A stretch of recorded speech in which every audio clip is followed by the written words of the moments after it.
is woensdag 18 juni de dag dat. De Wolf voor het eerst sinds 1898 weer een poort onder groen zet in Nederland. En de Friese politiek kiest voor Wiemoen. En Klaas Jonsma vertelt hoe de familierelaties in de SKS vloeien. Het er wel dat het een heel iets, het lijkt het haast wel inteelt laagjes, wat mama terecht.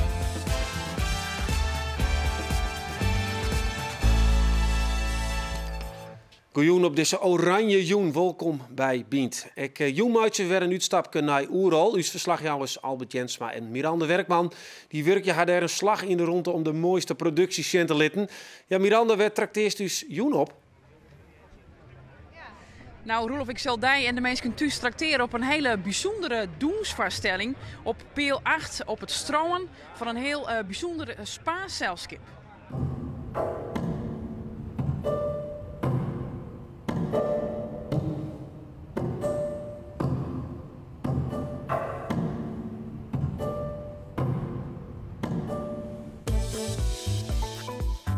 En dadelijk zelfs volle meer van Oerolla. De plaats van de familie Van der Meer uit Burgum wie in de Tweede Wereldoorlog een veilig plak voor een soort onderdoekers. Bernsbern Vij van der Meer heeft hem altijd geïnteresseerd voor dat stukje skiertnis van zijn paken en beppen. Maar gongen vanuit dat die onderdoekers van Doe nou net meer in leven winnen. Ont het begin van maaien doet hij uw programma Bient zich. Ik denk dat verhaal, dat ken ik. Dat hij eerder had. Dus toen ik er plaat voor vanzelf. Dick Preens maakt de oorlog als lietsjonkje maai. En weet dan goed waarom zijn huid onderdoeken mast. En dus een valse identiteitsbewijs nodig hier. Mijn vader die was bij de politie in Harlingen. En die wil niet meer meedoen aan de corruptietoestand van de Duitsers in die tijd. Daar kozen ze er maar niet voor en ben onderdoken. Dan wil je mijn paken beppen. Dus ik kreeg er eigenlijk een piekenvel voor op dat moment. Ik denk, nou, hoe is het nou mogelijk? Wij het langste onderduk zitten in, wij, mijn moeder en ik, in Noordbergen. Bij Van der Meer, de boer, waar hij een beste adres had. Als ik erin bekomen laten zitten, maar door de dag toen ben ik voor op zoek naar het e-mailadres. Want ik denk, je moet ook in contact met hem, want je wil ook even meer van weten. Want dit vind ik zo bijzonder. Ja. Toen kreeg ik dat mailtje van jou. Ja. Nou, ik zou je vertellen, ik werd er beroerd van ergens. Ik had kiepenvel, want het haar, ik heb niet veel haar, maar er stond meer recht over daar beneden. Mij Van der Meer en Preens gaan we zondag hier letter nog één keer waarom naar de plaats in Burgum. Is dat de oude hut? Nee, dat is de oude hut. Dat is de oude hut. Is dat wel de oude hut? Ja, dat is de oude hut. Ja. Beide maaljen brachten haar jeugd terug op hetzelfde plak, maar in totaal hoor het hier. Preens ziet van jongetje 44 rond de bevrijding te geren met tal van orenonderdoekers bij de paken en beppen van der Meer. Die mensen die staken allemaal hun nek uit om ons te beschermen. Want hadden ze dat wel hier, wij, hè, mijn moeder en ik, en mijn vader, die zat dus bij Bosma, hier verder achter in het land. En hadden ze die te pakken kregen, dan was het hele zaakje wel weg geweest. En hoe viel het nou dat je hier dan zou omrennen? Gebeurt er wat mee? Of? Toch ergens wel een gevoel van, ja, hoe moet ik het zeggen? Het is zo moeilijk om het uit te leggen. Maar ik heb een ander gevoel dat ik normaal over de straat heen loop. He, van, het trilt een beetje. Ja? Ja, toch wel. Ja, toch wel. Want er zijn een hele hoop herinneringen wat nou weer naar voren toe komt. Dit is de doorbedrijf. Ja, dat is nou hetzelfde plekje. Ja, dat klopt. Ja, en dan liep die weg, die liep hier zo vlak langs. Ja, die rijden zo naar achteren. Ja, die liep hier zo naar achteren. Ja. Op een dij dreigt het mis te gaan. Een deserteur die in een onderdoekershal in de Grijden zit, wordt zocht door de Duitsers. Er komt een inval en de 9-jarige Dirk vlecht het een bietenveld in. Je zit dus daar zeg maar verstappen. Ja. En daar in het loon, daar heb je in die hol. Maar het is achter die afscheiding daar, ongeveer. Ja, dat klopt. Als ik het nou zo bezie, zou dit dus de wal wezen van waar die holen zaten. Ja, ja. Tussen die derde en die vierde boom, daar zat ook een hol. Dus er weer een 12 en daar sliep mijn vader dan in. Okay. En hier zat die Duitser in. Ja. He, die deserteur. Ja. En dan zat ik ongeveer, als ik nou die afstand zie van het hekken naar deze kant toe, dan klopt het wel aardig. Want zo ver zat ik ongeveer in dat volgende kampje. die lichtflits die hier was, die zag ik wel heel duidelijk hoor. En toen hebben ze hem eruit gehaald. En waar hij toen bleven is, weet ik niet, want dan houdt voor mij het verhaal hierop. Ja. En dan is een zaak van, toen kwam ome Jan, die kwam en die riep Dikkie. Ja, ik denk Dikkie. Maar je zegt niks. Toen hij dichterbij kwam, toen zag ik dat hoe het volk was. Want kijk, en dat had ik wel. Ik was dus wel van de kaart. Heel bijzonder. De prins zit vol met verhalen. En die wil ik graag jaren, daar heb ik heel nieuwsgierig naar. En ja, indrukwekkend. Ik weet wel dat we aan de keukentafel zaten en dat hij mij probeerde rekenen bij te brengen. Nou, dat was moeilijk hoor. Ja. Ik had er later wel last van gehad dat ik geen school had. Wij hebben wel eens onderweg wel eens gezegd van, zouden wij het gedaan hebben? Zouden jouw ouders het gedaan hebben, zei mijn vrouw dan wel. En die dingen, ja, dat weet je niet. En daar werd er dus ook niet zoveel meer over praten trouwens hoor, na die tijd. Ja, in het begin nog wel eens, het was allemaal wat moeilijk hè, om weer op de poten onder de kont te krijgen, zeg maar. Maar dan is een zaakje van, verwateren wil ik niet zeggen, maar dat blijkt nou wel. Het is niet verwaterd. En dat moet het ook niet. En daarom schreef ik het ook op. Ja, toch een bijzonder verhaal. Dan het scootjesiel, want goed en maanden dan bast het SKS-scootjesiel wel los. Maar weer een aantal nieuwe skippers onder het helm houdt. En wat daarbij opvalt is dat er heel tijd meer familierelaties in de vloot komen. De vraag is nou, komt dat de eerlijkheid en de street wel ten goede? Scootjeszaakkundige Klaas Jonsma, die heeft zijn twijfels. Je hoort deel 3 van uw riege oude scootjefamilies.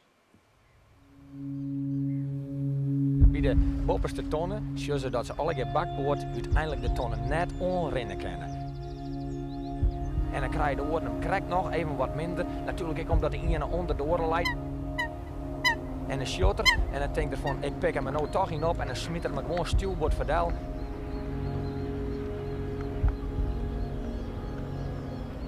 Wanneer was zo de skipper? Weten we net, hè? Hij heeft die ambitie nog. Ja, ik denk dat iedereen wel weet dat ik dat wel graag wil, maar ik verschot wel en als ik de kans net krijg dan maar net, maar ik zou natuurlijk het zo fantastisch wezen. Nog geen 2 maanden later werd bekend dat Alco Reijinga skipper op het Jereveen wordt. En daarmee had de SKS er weer een broederskeel bij. Want Dirk-Jan Reijinga zielt op een jouwer. En zo binnen er nog 4 broer-broerrelaties onder de skippers. Van Pietersma's, Meters, onder maar vissers. Wat je zegt is dat commissies risicomijdend gedrag vertonen. En ja, daar kan ik me best wel wat van indenken. Maar ja, het leert er wel dat het een heel iets, het lijkt het haast wel inteeltlaagjes, wat makkelijker is. En het wordt al sowieso alle keer wat milder en wat vriendelijker en wat begrijpelijker van elkaar. Kan toch wel wat een beetje een vervalsing van de competitie voorkomen. Het is maar zelden dat een broertje en een broer protesteert. Hebben we wat in de wei zitten, Do en broer Gerard, of hebben je elkaar helemaal net jongen? Wij hebben, ik heb hem behoorlijk jongen natuurlijk, want we kwamen op het laatst kwamen heel dichtbij hun en toen heb ik wel eens even een paar keer tegen ik een bankkopje achterom. Ja. Oh ja? Herst ik nog even op en we komen erom? Nee, nou, Safi wie het dan wel, hè, maar nou, ik denk bliksem. Herst wel even een bank achterom, jongen Gerard? Ik ga helemaal vooruit. Oh, dus je zal alleen maar vooruit. Nou, je nog voor de rest met nu de hele eer in de show, dan kan ik zien dat de wind dus in die uit alle hoeken wel een beetje wij komen kan. En dan zien we dat Snits nog steeds heel hoog en skraal in deze vaarguld zitten blijven kan. Hoe eerlijk is de zielerij nog met al die familierelaties? In het kampioenschap van 2008 wie het een thema. De vissers zongen naar Meijen. Ze vonden door Nestor van der Vloot alle zwerver, skipper van de Lemmer. En dat maakt een indruk. Ik hoop toch dat er wat verordeningen komt. Ik bedoel maar Heerenveen en Snitser zijn de grootste kanshebbers. En ik acht dat ze dat op een eerlijke manier uitspelen. Ja, maar wat zou er net eerlijk om wijzen kunnen? Ik als relatieve leek zou dan zeggen van nou ja, er binnen een neef, er is een broer. Zullen ze hem helpen? Nou, ik zeg het maar als dat ben ik wel, maar daar zit ik wel eens aan te denken. Ja? Dat moet als een boom inslaan wijzen wie douwe visser van Snits de van wij. En zingen door de dijs. Dat was een rampzalige wedstrijd, onvergetelijk. Hij begon super, tweede, maar hij eindigde een beetje achterin. Er ontstaat een griebus met alle schepen deun op elkaar en in die griebus daar zit de Snitserpanne. Die wordt helemaal opsluiten tussen Bolzert en tussen Grauw. En zijn grootste concurrent, Pieter Brouwer, die begon helemaal achterin, waardeloze stad, maar die hele geweldig op. Ja, die winter moest Douwe Visser, die moest onder psychische begeleiding om hem helemaal op te bouwen. Hij had er later zelf verteld.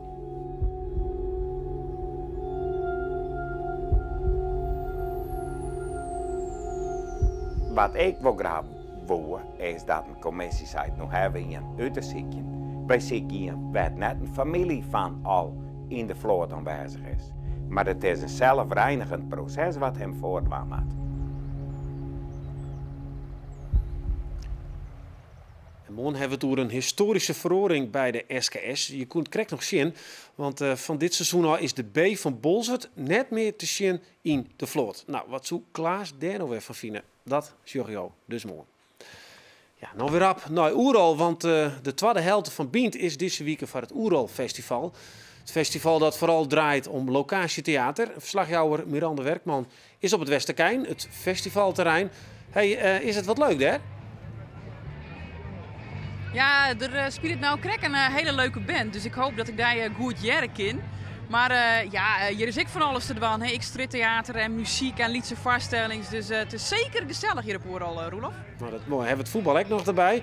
Hey, nog is het juist een doensvaststelling van een stel Spanjaarden op het stroom. Ja. Nou, wie ik wil benijden, nou, hoe wie dat? Ja, wie heel bijzonder. Caïda Libre zei het, de vaststelling die vindt plak op het stroom van Peel 8. En als je dan die tribune opklimmen, dan heb je sowieso al een fantastisch uitzicht. En dan komt er ook nog zo'n hele bijzondere doensvaststelling. De choreograaf is Israëlisch, wennen dus in Spanje.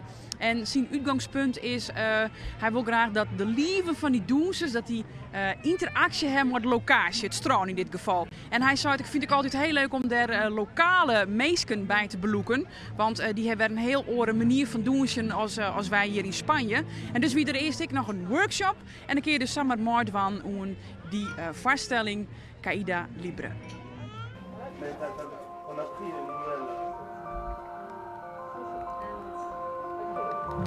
We are making a workshop today and invited people from the island and to come into the world of the piece we are making and to share the way we dance and how we understand dance with the people here. Het is een hele bijzondere manier van werken die dit gezelschap heeft. Contact maken met de plek en contact maken met jouw lichaam en andere lichamen. En de manier waarop hij dit overbrengt is heel erg bijzonder.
Explain what we are watching at because I thought it was a kind of mass grave or hell.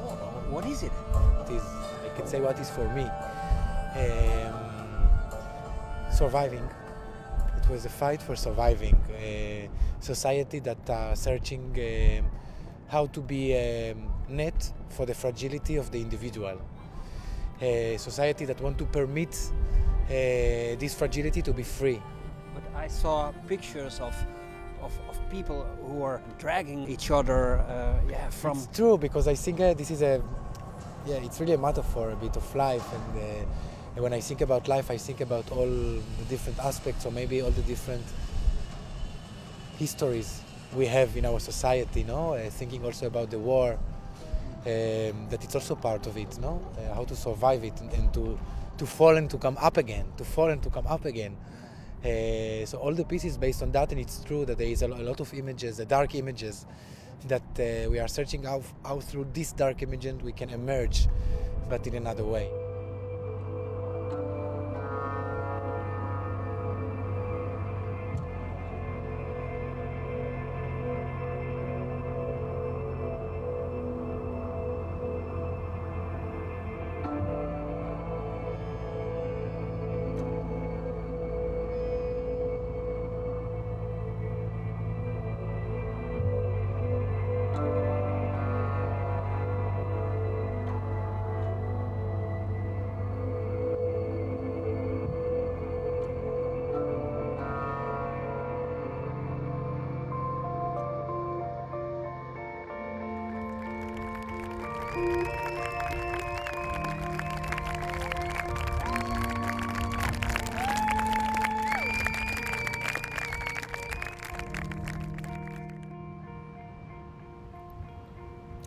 Het publiek die zit al lekker op een wind, zal wel koud wezen, daar denk ik, Miranda. Die orenvaststelling, Lisa maakt roezemoes, dat wie op wat een betere locatie denk ik, van het publiek. Ja, het wie trouwens net koud. Ja, het waarde wel het, maar het wie net koud. Lekker die wien om je kop. Maar Lisa maakt roezemoes is inderdaad op een hele oren locatie in een hotel, Hotel Skilge. Oerl het zijn van, daar zitten wij 4 jonge theatermakers die een hele goede vaststelling hebben dit seizoen. En die willen wij graag een podium bieden. Nou, Lisa wie heel blij dat ze op Oerl spelen mocht. Hotel is dan wel wat oors als lekker boeten in de natuur, maar toch. Lisa is 18 keer verhuizen en haar vaststelling gaat over wat docht dat dan mooie. En daar mag ik nog even bij vertellen, haar huid mem, die ging vroeger mooi hinder en wijn de vrouw in. Dus dat was haar jeugd ongeveer. En daar komt dan deze vaststelling uit.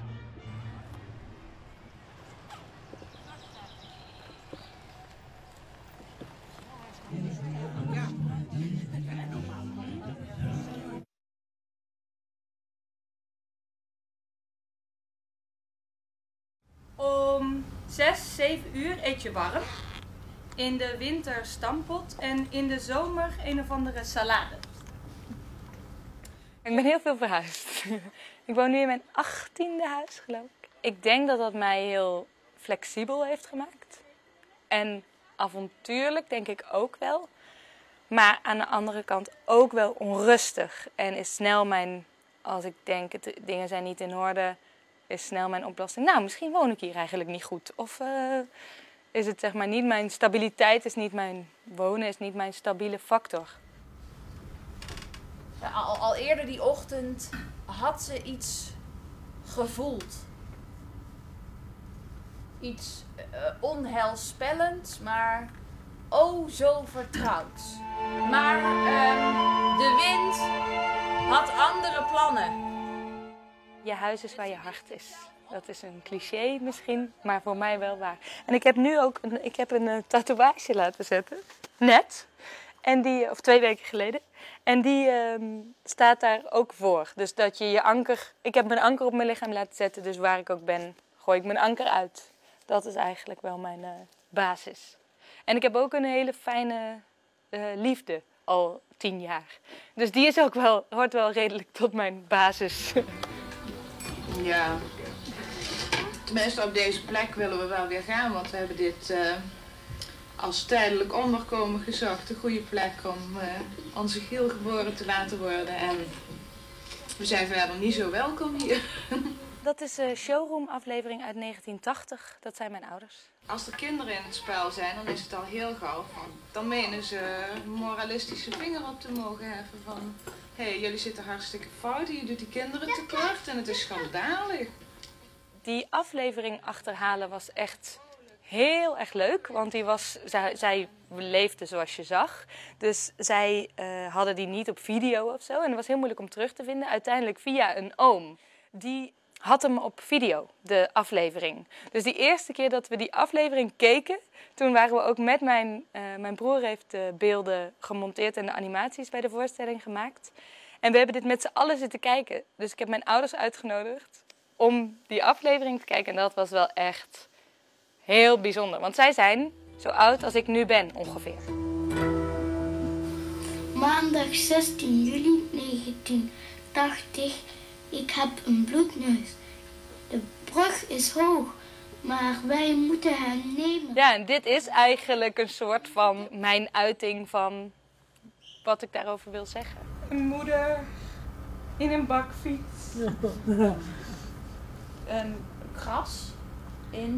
kras in een ziel.